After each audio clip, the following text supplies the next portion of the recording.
Welcome to job Bhaskar আপোনালোকৰ কাৰণে লৈ আছোঁ নতুন চাকৰি যিসকল ইণ্টাৰেষ্টেড তেখেতলোকৰ কাৰণে ভিডিঅ'টো বিনা স্কিপ কৰি চাব।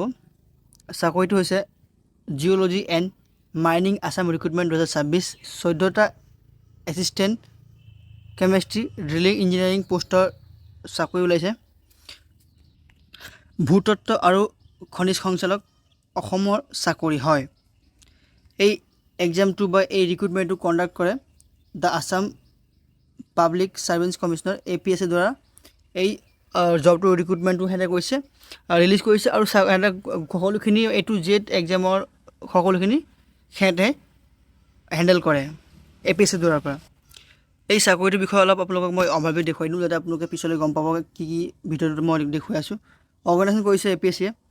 ডিপাৰ্টমেণ্টখিনি কৰি দিছোঁ director of geology and mining Assam. Total post আছে 14টা হয়, 14টা পোষ্ট আছে ইয়াতে। পোষ্টখিনিৰ নাম কৈ দিছোঁ assistant geologist chemistry and drilling engineering. এইখিনি হ'ল আপোনালোকৰ মেইন পোষ্ট।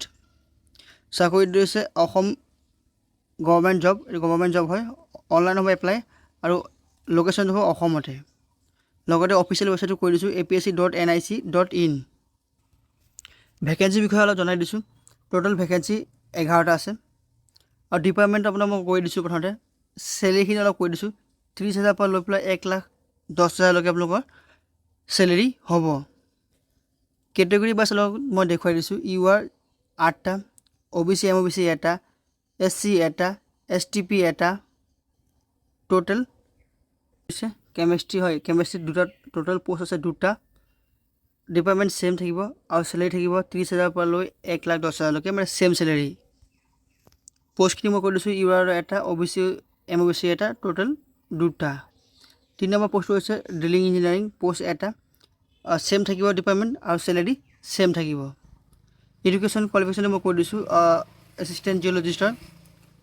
ইয়াতে লিখা আছে যিকোনো আপোনালোকৰ এষ্টিমেট পাছ কৰিব লাগিব আৰু আপোনালোকৰ পাৰ্চেণ্টেজ লাগিব 45% আপোনালোকক লাগিব। লগতে আপুনি পঢ়া হ'ব লাগিব MSc geology, MSc geology, MSc technical and apply geology. এই সকলোখিনি আপোনালোকে পঢ়া হ'ব লাগিব, তেতিয়া আপোনালোকে এপ্লাই কৰিবলৈ পাৰিব। তাৰপিছত ড্ৰিলিং ইঞ্জিনিয়াৰিং যিকোনো আপোনালোকৰ মেকানিকেল ইঞ্জিনিয়াৰিং পাছ কৰা হ'ব লাগিব, যিকোনো ভাল গভৰ্ণমেণ্টৰ পৰা পাছ হ'ব লাগিব। পাৰ্ট A, B, AME ইণ্ডিয়াৰ মেচিন ইঞ্জিনিয়াৰিঙৰ তৰফৰ পৰা পাছ হ'ব লাগিব 2013 চনৰ আগতে। এতিয়া বয়সসীমা দিছে, বয়সসীমা আপোনালোকৰ 21 বা 38 বছৰ বয়সলৈকে আপোনালোকে এপ্লাই কৰিবলৈ পাৰিব। যদি আপোনালোকৰ বয়স বাঢ়ি গৈছে তেতিয়াহ'লে এজ ৰিলেক্সেশ্যনৰ পৰা আপোনালোকে বয়স এক্সট্ৰা পাব, যেনেকৈ ST SC কাৰণে 5 বছৰ, OBC MOBC কাৰণে 3 বছৰ আৰু PWD কাৰণে 10 বছৰ। আৰু এপ্লিকেশ্যন ফিজ দিব লাগিব আপোনালোকে। জেনেৰেলৰ 297.20 পইচা, OBC MOBC কাৰণে 197.20 পইচা আৰু ST SC কাৰণে লাগিব 47.20 পইচা। এতিয়া আপোনালোকে এপ্লাই কৰিব কেনে? প্ৰথমতে যাব লাগিব আপোনালোকে ভিজিট APSC ৰিক্ৰুটমেণ্ট পৰ্টেলত। ছেকেণ্ড যাব লাগিব, তাতে আপোনালোকে এটা OTP আহিব, ওৱান টাইম OTP আপোনালোকৰ ভেলিড মোবাইল নম্বৰ। তাৰপিছত আপোনালোকে লগ ইন কৰিব লাগিব। লগ ইন কৰাৰ পিছত এটা ফৰ্ম এটা অ'পেন হ'ব। সেই ফৰ্মটো সকলোখিনি ৰাইট কথাবিলাক লিখি মানে ডিটেইলছখিনি দিব লাগিব। সেই ডিটেইলছখিনি দিয়াৰ পিছত আপোনালোকৰ পে'মেণ্ট কৰিব লাগিব। পে'মেণ্ট কৰাৰ পিছত আপোনালোকৰ এপ্লিকেশ্যনটো ছাবমিট হৈ যাব। এবাৰ মই আপোনালোকক ইম্পৰ্টেণ্ট ডেটখিনি মই দেখুৱাই দিছোঁ।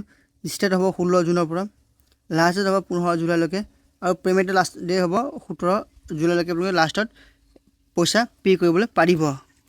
ভিডিঅ'টো ভাল লাগিলে চেনেলটো ছাবস্ক্ৰাইব কৰি দিব আৰু নিজৰ বন্ধু বান্ধৱীৰ লগত ভিডিঅ'টো শ্বেয়াৰ কৰি দিব। ধন্যবাদ।